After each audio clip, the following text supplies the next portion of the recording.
British আমলে British ভারতের যে উল্লেখযোগ্য যে কটা শহর ছিল তার মধ্যে চট্টগ্রাম একটা। চট্টগ্রাম অনেক কাজে নেতৃত্ব দিয়েছে ব্রিটিশ আমলে। যখন বলি যে রেলওয়ের জমি নিয়ে আমরা আবার রাস্তা বানাবো, আমি একটু শঙ্কিত হই। রেলওয়ের জমিতে এখন যেন হাত না দেয়। রেলওয়ে আমাদের একটা মস্ত বড় ভবিষ্যৎ, কিন্তু রেলওয়ের এই দুর্দশার যে রেলওয়ে দেখছেন সেই রেলওয়ে দিয়ে চলবে না। এই রেলওয়ে বাতিল করে অন্য ধরনের রেলওয়ে সৃষ্টি করতে হবে। তো জায়গাটা আমাদের জন্য দরকার, ওই জায়গাটা থাকলে সহজেই এটা করা যাবে। তা না হলে মানুষ সরিয়ে সরিয়ে রাস্তা বানানো, এটা 3 পুরুষ চলে যাবে, আমরা এটা করতে পারবো না। এই পানির তলে পরে ছেলে মেয়ে মারা যাবে না, যেহেতু খাল এত এত বিশাল গর্ত হয়ে গেছে, এখানে এই পানির ভিতরে যখন জমবে সেই পানির তলায় পরে মরে গেল। এগুলো কতটা কমাতে পারবে? গত বছরের যে স্ট্যাটিস্টিক্স, গত বছরের স্ট্যাটিস্টিক্সের থেকে এই বছরের স্ট্যাটিস্টিক্স অন্তত 50% কম হবে, তাহলে বোঝা যায় না কিছুটা কাজ হয়েছে। আমাদের যে লোকাল গভর্নমেন্টের ক্ষমতায়ন, এবং সেটা শুধু কাগজের পত্রের ক্ষমতায়ন না, দৃষ্টান্ত স্থাপন করার ক্ষমতায়, যে আমরা এটা করে ফেলেছি। আমাদের সমস্যা ছিল, আমাদের সমস্যার সমাধান করেছি।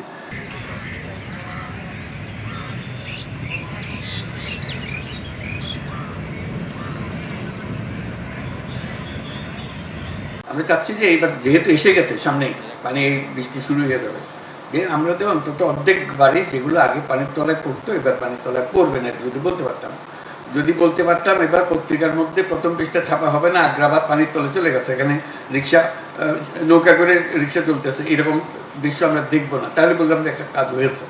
এগুলো কিছু হবে না। এই ছবি আবার দেখবো, এই রিপোর্টে আবার আসবে, তাহলে এবার আগ্রাবাদে পানি দেখবো না আমরা। নিশ্চয় অনেক কাজ হয়েছে। আমি বলছি যে নেট রেজাল্ট যাতে মানুষ দেখেছে এটার ফলে এই হয়েছে, এটা আমাদের বুঝতে হবে। আমরা না হলে আগে একই কাহিনী বলে গেলাম, এত কাল কমেন্ট করা হলো, এত কিছু হলো। এবার এই পানির তলে পরে ছেলে মেয়ে মারা যাবে না, যেহেতু খাল এত এত বিশাল গর্ত হয়ে গেছে, এখানে এই পানির ভিতরে যখন জমবে সেই পানির তলায় পরে মরে গেল। এগুলো কতটা কমাতে পারবে? গত বছরের যে স্ট্যাটিস্টিক্স, গত বছরের স্ট্যাটিস্টিক্সের থেকে এই বছরের স্ট্যাটিস্টিক্স অন্তত 50% কম হবে, তাহলে বোঝা যায় না কিছুটা কাজ হয়েছে।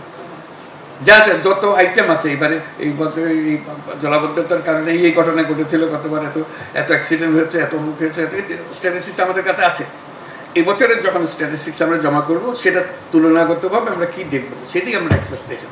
আজকে যদি আমরা আলাপ করে যাই, সেটা আমরা লক্ষ্য করবো যে এটা হচ্ছে কিনা। না হলে বলবো যে এত পানি গেল, টাকা গেল, সব কিছু গেল, কাজ করলো না।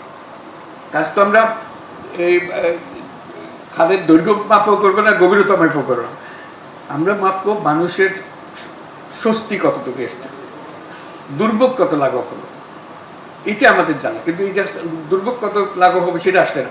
কি করেছি, কত টন করেছি, সব কিছু বর্ণনা হইতেছে, কত টাকা খরচ হয়েছে, কত টাকা আরো লাগবে, এগুলো খরচ হচ্ছে। কিন্তু আমাদের যে দুর্ভোগটা লাঘব করার ব্যাপারে কেউ কিছু বলতে পারবে না।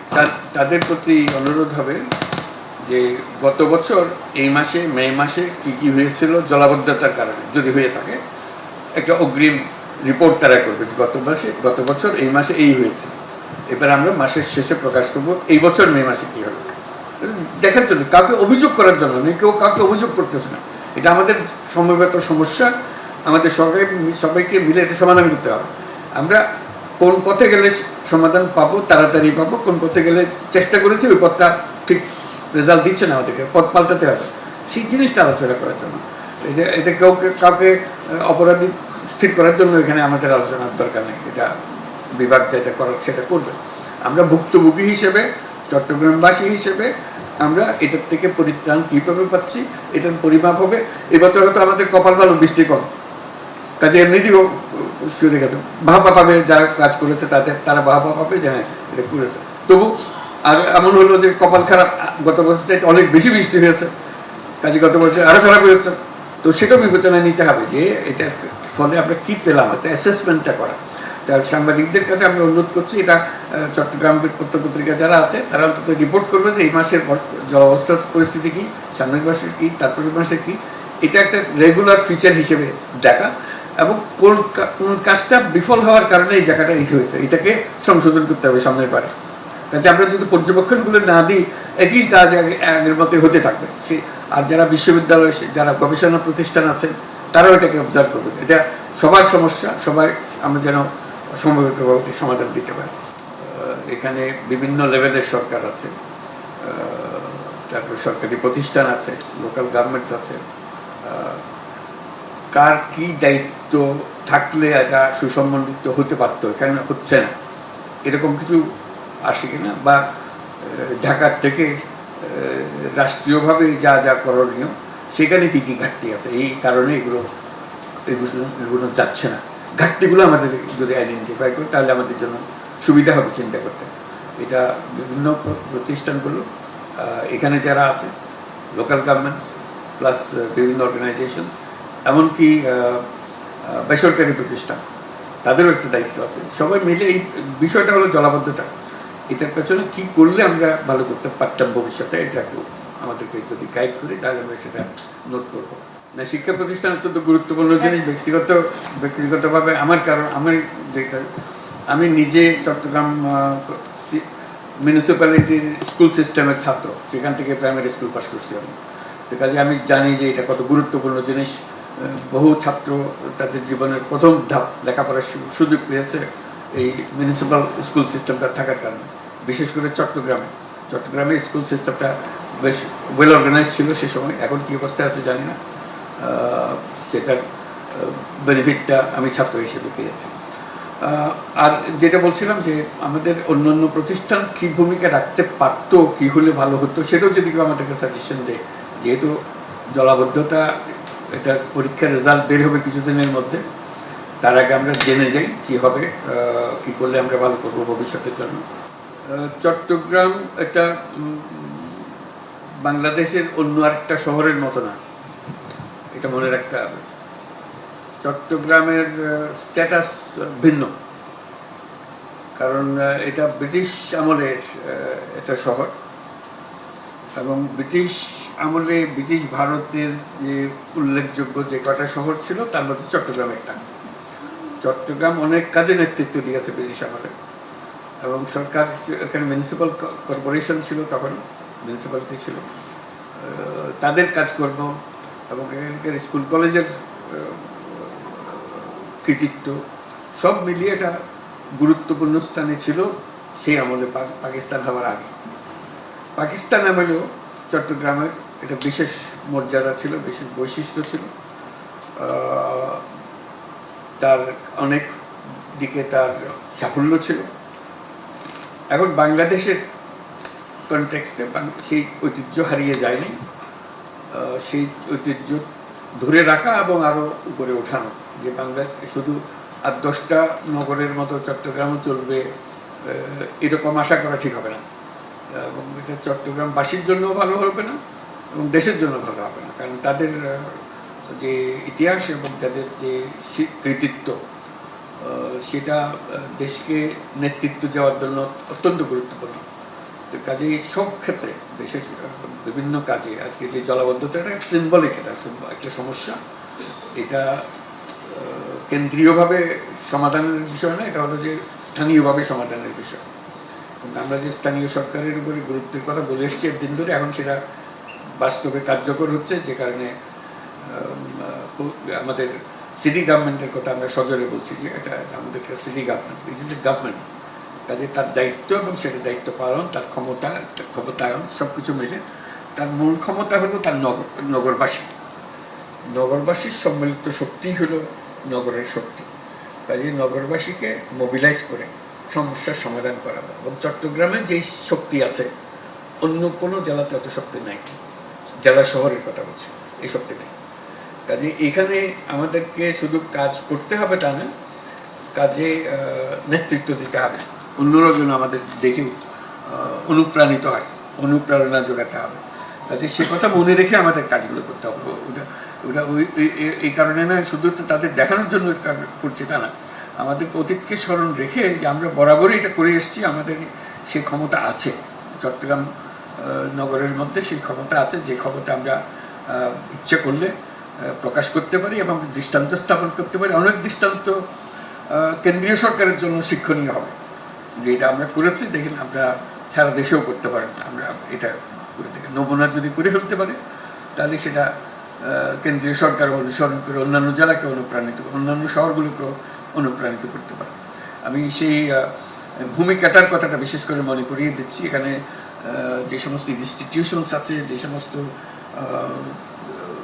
নাগরিক আছে যাদের ভূমিকা জাতীয়ভাবে স্বীকৃত, তাদেরকে ব্যবহার করে এটা করা। কাজেই আমরা রাষ্ট্রীয় সহায়তা, রাষ্ট্রীয় নানা রকমের সুযোগ সুবিধার কথা বলতে থাকবো, কিন্তু অপেক্ষায় থাকবো না যে এটা না হলে আমরা করতে পারছি না, এরকম যেন না হয়। এটা কি তাহলে আমার মনে হলো যে চট্টগ্রাম তার দায়িত্ব পালন করেছে এবং পালন করতে থাকবে। জলাবদ্ধতা একটা সিম্বলিক প্রবলেম, এটা কঠিন প্রবলেম, অনেকে স্পর্শ করে, মানুষকে খুব কাতর করে সমস্যা। এই সমস্যার সমাধান করে আমরা একটা দৃষ্টান্ত স্থাপন করতে পারি যে এরকম একটা কঠিন সমস্যা আমরা স্থানীয়ভাবে, স্থানীয় সরকারের মাধ্যমে, আমাদের নাগরিকদের উদ্যোগে আমরা এর সমাধান করতে পারি। আমরা চেষ্টা করছি কেন্দ্রীয় সরকারের থেকে উপদেষ্টা মহোদয়কে পাঠিয়ে উৎসাহিত করার জন্য যে সমস্ত প্রজেক্ট হাতে নেওয়া হয়েছে সেগুলো যাতে দ্রুত সম্পন্ন হয়, যাতে কাজের সময় যেন দেখা যায় যে এটা কাজে লেগেছে, এটাই প্রমাণ করার জন্য। তা আমাদের একটা দ্বিতীয় বিষয় আছে, সে বিষয়ে যাই। সেটা হলো যে আমাদের নেক্সট একটা সড়ক নির্মাণের ব্যাপারে। এটা সবার সঙ্গে আলাপ হলো, ওটা ভালো, অনেক কথা শুনতে পারলাম। আজকের বৈঠকের মূল বিষয়টা ছিল সবার সঙ্গে যোগাযোগ করা, যে বিশেষ করে আশু যে সমস্যাটা, জলাবদ্ধতার যে সমস্যাটা, সেটা নিয়ে কি করা যেতে পারে। এটা এখানে সমাধান হয়ে যাবে না, এবার খুব ক্লোজলি মনিটর করতে হবে যে কি হচ্ছে, প্রতিদিন কি হচ্ছে, যাতে করে এটা সংশোধনমূলক যা যা করা যায় সেটা করা। যে ব্যবস্থাগুলো আমরা নিচ্ছি সেগুলো যেন পেছনে লেগে থাকি, যে যার যার থিওরি অনুসারে, যে যাই হোক আমরা এইভাবে করে যাবো, ওরকম যেন না, আমরা সংশোধন করার সুবিধা পাই। এটা এখন আমরা যেটা করলাম সেটার ফলাফল বের হবে। এই ফলাফল বের হওয়ার মাধ্যমে আমরা খুব ঘনিষ্ঠভাবে ফলাফলগুলোকে দেখবো, যাতে করে সংশোধন করে যেগুলো ভুল করেছি সেই সংশোধন করে ভবিষ্যতে একটি সমস্যার সমাধান করতে পারে। চট্টগ্রামের কি ভালো হবে মন্দ হবে সেটা চট্টগ্রামবাসীদের হাতে, বিশেষ করে। তবে চট্টগ্রামের ভালো হলে দেশেরও ভালো, এটা অঙ্গাঙ্গিভাবে জড়িত। চট্টগ্রামের যে অবস্থান সারা বাংলাদেশের অর্থনীতি এবং সমাজের সব দিকের বিষয়ে, এর ফলে চট্টগ্রামের কোনো ভালো হলে সেটা দেশের মঙ্গল হবে। বিশেষ করে আমাদের যত আন্তর্জাতিক সম্পর্ক, বন্দর, যে জিনিসপত্র আনা নেওয়া চট্টগ্রাম বন্দর দিয়ে হবে, এবং চট্টগ্রাম বন্দরের যত উন্নতি হবে দেশেরও তত উন্নতি হবে। আমি একটু আগে বলে আসছিলাম এক জায়গাতে যে চট্টগ্রাম বন্দর হলো বাংলাদেশের অর্থনীতির হৃৎপিণ্ড। এটাকে যত মজবুত করতে পারবে হৃৎপিণ্ড, যত বড় করতে পারবেন অর্থনীতি তত মজবুত হবে, তত বড় হবে। কাজে এটাকে অবজ্ঞা করে, এটাকে অবহেলা করে, এটাকে ফেলে রেখে বাংলাদেশ অগ্রসর হতে পারবে না। কাজে এটা আমাদের সবার দায়িত্ব, এই চট্টগ্রামের প্রথমে বন্দরের দিকে নজর দেওয়া, তারপর বন্দর প্রসঙ্গে বাকি সব কিছু এসে যাবে। এবং বন্দর বলতে এখন চট্টগ্রাম শুধু এই জায়গাতেই আছে। বন্দর বলতে আমরা একবারে কুমিরা থেকে মাতারবাড়ি পর্যন্ত, এগুলো সব বন্দরের একটা রাস্তা হয়ে যাবে। এটা যত বন্দর আমরা বানাতে পারবো, যত টার্মিনাল আমরা বানাতে পারবো, ততই আমাদের ভবিষ্যতে দুয়ার খুলে যাবে। আমাদের পরিকল্পনা হলো সেই দুয়ারটা খুলে দেওয়া, এখন প্রস্তুতি নেওয়া, যাতে করে সেগুলো আমরা বাস্তবায়ন করতে পারি। যে রাস্তাঘাটের কথা বললেন, এগুলো ওই বন্দরের মধ্যে সব কিছু এসে যাবে। এটা পুরো জিনিস এখানে এক মাথার থেকে চট্টগ্রামের উত্তর থেকে দক্ষিণ পর্যন্ত আগাগোড়, এখানে কেউ বাদ যাবে না। সম্পূর্ণ নতুন ভঙ্গিতে চিন্তা করতে হবে, নতুন ভঙ্গিতে তৈরি করতে হবে। সেই যে বিশাল অর্থনৈতিক কথা আমরা চিন্তা করছি বাংলাদেশে, সে সুযোগ আছে বাংলাদেশে। এমন না যে এটা আমরা জোর করে নিজেদের বোঝানোর চেষ্টা করছি, আমরা জোর করে বোঝানোর চেষ্টা নেই, এটা বাস্তবে সম্ভব এবং সেই পথে আমরা অগ্রসর হচ্ছি। আমরা কিছুদিন আগে দেখেছেন আমরা বিনিয়োগকারীদের আমন্ত্রণ করেছিলাম, বিডা সভাপতি এখানে আছেন, উনি আয়োজন করেছিলেন, যাতে করে সবাই দেশ বিদেশ থেকে এসে এখানে বিনিয়োগের জন্য প্রস্তুত হয়। তারা আগ্রহ সহকারে এসছে এবং আমাদের দৃঢ় বিশ্বাস এই আয়োজনের মাধ্যমে তারা এখানে আসবে। এবং আমরা যদি সেই সুযোগ সুবিধাগুলো, বিশেষ করে বন্দর সুবিধাগুলো দিতে পারি, তার সঙ্গে আরও আনুষঙ্গিক অনেক সুবিধা আছে, সেগুলো যদি নিশ্চিত করতে পারি, যাতায়াতের সমস্যা সেগুলো যদি নিশ্চিত করতে পারি, তাহলে এই চট্টগ্রাম বন্দরকে ঘিরে পুরো চট্টগ্রাম জেলা পরিবর্তন হয়ে যাবে, সারা বাংলাদেশ পরিবর্তন হয়ে যাবে। এবং সেখানে যে আজকে যেগুলো কথাগুলো বললেন সবগুলো খুব গুরুত্বপূর্ণ ভূমিকা রাখবে। রেলওয়ের ভূমিকা কি হবে তখন? তখন দেখা যাবে যে রেলওয়ে একটা মুখ্য ভূমিকা পালন করছে, এই দ্রুত আদান প্রদান আর কেউ তার সঙ্গে পাল্লা দিতে পারবে না। যখন বলে যে রেলওয়ের জমি নিয়ে আমরা আবার রাস্তা বানাবো, আমি একটু শঙ্কিত হই। রেলওয়ের জমিতে এখন যেন হাত না দেয়। রেলওয়ে আমাদের একটা মস্ত বড় ভবিষ্যৎ, কিন্তু রেলওয়ের এই দুর্দশার যে রেলওয়ে দেখছেন সেই রেলওয়ে দিয়ে চলবে না। এই রেলওয়ে বাতিল করে অন্য ধরনের রেলওয়ে সৃষ্টি করতে হবে।